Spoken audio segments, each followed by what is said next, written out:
Alright, what's up everybody? KayGee here again. This time making a video about a community discussion I saw on Reddit. Redhook developers, the people who made the game, The Darkest Dungeon, they're asking for community input on where the community thinks each class is at, like in terms of viability, in terms of usefulness, all that good stuff. So they made a survey asking what everybody thinks of them, asking people to rank them on a scale of D, C, B, A, or S, S being the best, D being the worst, for each class. And then there's actually a more in-depth survey asking people to rate every character's viability in each dungeon and their camping skills and combat skills. Really in-depth. I really encourage everybody to go check it out. It is on Reddit. I have images up right now that just show what they're asking. And then here, the important thing, the language that they use is the tier, how they word it. So S tier being most useful in all situations with no major drawbacks, A tier being solid with no major drawbacks but they aren't as good as S, B being their positives outweigh their negatives, C is where I think a lot of I feel like there's more of a difference between B and C than there is between B, A, and S, because C, the language they say, says requires some unique composition or trinkets to make themselves competitive into tier B or A, which I'll come back to later. But so I think there'll be there's more of a difference between C and B than there is between B, A, and S. And then tier D just takes too much to use them, not really useful. And so what I want to do is I want to go over the first two characters that I want to discuss and where I rank them, and that is the Abomination and the Occultist. I would say that the Occultist is tier D or C, and then the Abomination, if we could talk about the Abomination by himself, he would be S. He'd be S tier for sure. He's one of the best units for sure, but because he must be paired with the Occultist, he lowers down to a C, and I'll go over why. Let's bring up that survey again. Not that one. So C, the language says, requires some unique composition or trinkets to make themselves competitive to tier B or A. So it requires unique composition.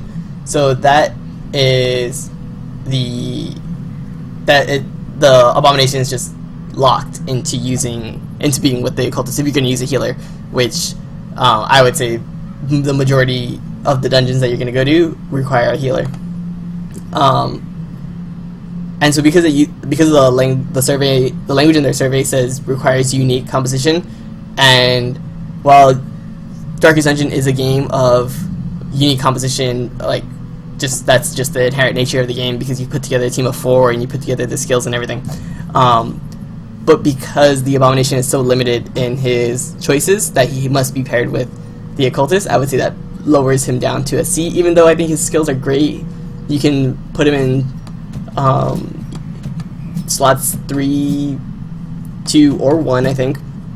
I think 2 and 3 are better for him. He's super strong. He can one-shot a lot of characters with certain trinkets. So if you just increase his attack a little bit, you could probably you can kill like those fish swordsmen in the cove. You can kill the witches who sit in the 3rd and 4th row. You can kill anything that doesn't have any protection or high HP. You can kill them in one shot, because he'll do up to 30 damage against a unit that has no protection. So he's definitely able to one shot characters. Also, you don't need to transform every single fight that you have him with. I think his ability to stun and blight make him super viable in the cove and the ruins, because his stun is actually super high, has a really high chance of stun, and he can hit the first 3 rows, which is really good. And the blight, I take him to the cove where I don't even transform. I don't even transform for the whole the whole length of the dungeon. It's only when you actually have to kill that key member who's usually in the 2nd or 3rd row that I actually transform. And then his slam, this move is so good. How it debuffs the opponent, it's super good. Rake is really good at just destroying squishy units. I couldn't say any more good. And then I guess the major drawback inherently to him is that he causes stress per turn. But that's why it's hard to rate every unit in a silo, like how the survey is set up. But what you could easily do is you could just add a Houndmaster to your team, and then the Abomination's stress per turn isn't too bad. He also has a trinket, which I don't think is very good, but it kind of mediates the stress that you receive. Anyway, I think the Abomination would be S tier, but because of how the developers are wording their survey, I put him as C, because he does require that unique composition. Alright, Occultist. I hate the Occultist. I hate the Occultist so much. What's funny is the Occultist would be good. He would be maybe C or B tier. He'd be C tier if his heal at least did 1. That's the biggest problem with the Occultist. Just put his heal to not have a minimum roll of 0. The 0 is what makes using the Occultist so frustrating, because you have a chance of actually doing more damage to yourself than what you heal because of the bleed chance, which isn't very high, which you'll probably only bleed certain characters like a leper or a jester or something like that. But like you're not going to bleed a Helion. You're not going to bleed anybody who has moderately good defenses, because the chance to bleed just isn't as high as their resistance. Like, her bleed resist is 100, and then his chance for bleed is 84, so that's not happening, right? But then with a leper, his bleed resist is 70, and your bleed chance is 84, so you have a 14% chance of bleeding your own guy, which happens a lot more than you would think. And so then for that reason, sometimes you have to bring the Occultist with this crystal, which lowers your bleed chance. Or you can bring him with any trinket that lowers your bleed chance, which again goes back to the survey language saying requires unique trinkets and composition. So although the Occultist doesn't require this crystal, and I've actually been using this crystal less and less, it's still frustrating that you can't take the Occultist. You either can't take him with the leper or any similar unit who has less than 84% chance bleed resist, or you have to take him with this crystal, or you risk killing your own unit in a tight situation. You know, ideally you would never get to such low health that where a 3 bleed would kill you, but this Darkest Dungeon, you can get critical hit twice and you're on death's door all of a sudden. And then imagine you're on death's door with 0 HP, then your Occultist rolls a 0, and not only that, but he bleeds you. That's just super stressful. And there's for that reason alone, the Occultist is a C or a D. I'm leaning D. His camping skills aren't too great either. He does have a prevent nighttime ambush skill, which is really good. And I think he does have something to remove mortality debuff, which is really nice. But the thing is, like, that's so reduce torchlight by 100 to remove mortality debuff. So it's going to cost you 4 torches. And then not only that, but you have to prevent nighttime ambush. And his prevent nighttime ambush is terrible. It adds 7 stress to everybody. Whereas you look at something like the Houndmaster. Where's the Houndmaster? Look at the Houndmaster. Prevents nighttime ambush, again, for the time cost of 4, which is the same thing as the Occultist, and you get to surprise the enemy. There's just no comparison. There's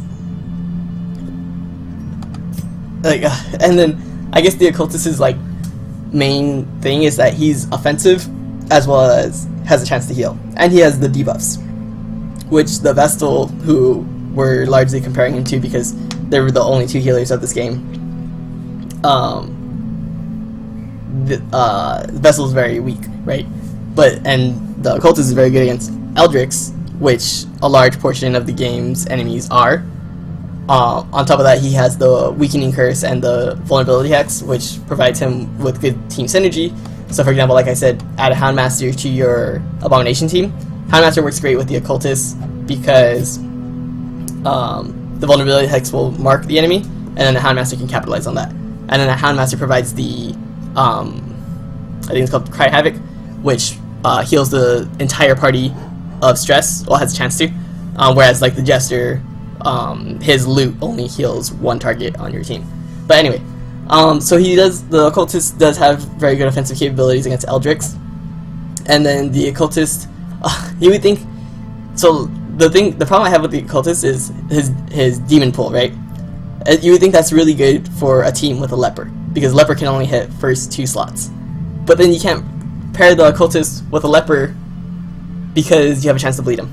And then why would you put a leper on an occultist team when you can have the leper just is so good with the Vestal? So there's just so many clashing things here.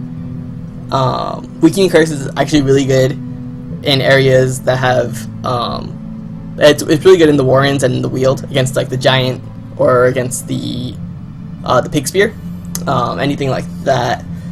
But then the problem with the occultist is that the debuff, it can miss, it cannot, the enemy can resist it, and then I feel like those moves, the Weakening Curse and the Vulnerability Hex, if they don't debuff the enemy, then it's a waste of a turn because you're only doing like 1 damage or 0 damage on that turn. So it's just not, the risk is higher than the reward for the occultist, in my opinion, unless you're using trinkets and team composition that favor him. So I would rank the occultist either a D or a C. As you can see, I have 1, 2, 3, 4, 5, 6 Vestals, and then I think I have 1 and 2 occultists. And the shame is that the Abomination is so good, but you can't use him without an occultist, and occultist just sucks. So for those reasons, I would say he's a D or a C. And then his trinkets, his unique trinkets aren't that good. They're like very damaging oriented. This one is pretty good with debuff and move chance, but he really needs something to increase his healing capabilities, because that's the primary reason to use him. And then I guess if we're just finishing off this team, I'd probably just throw a Helion on this. Maybe a Man-at-Arms. Man-at-Arms or Helion to complete the team.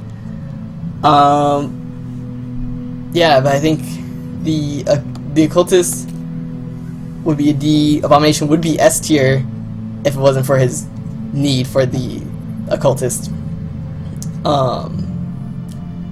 And you'll see that the only other character I think is a D is the Antiquarian.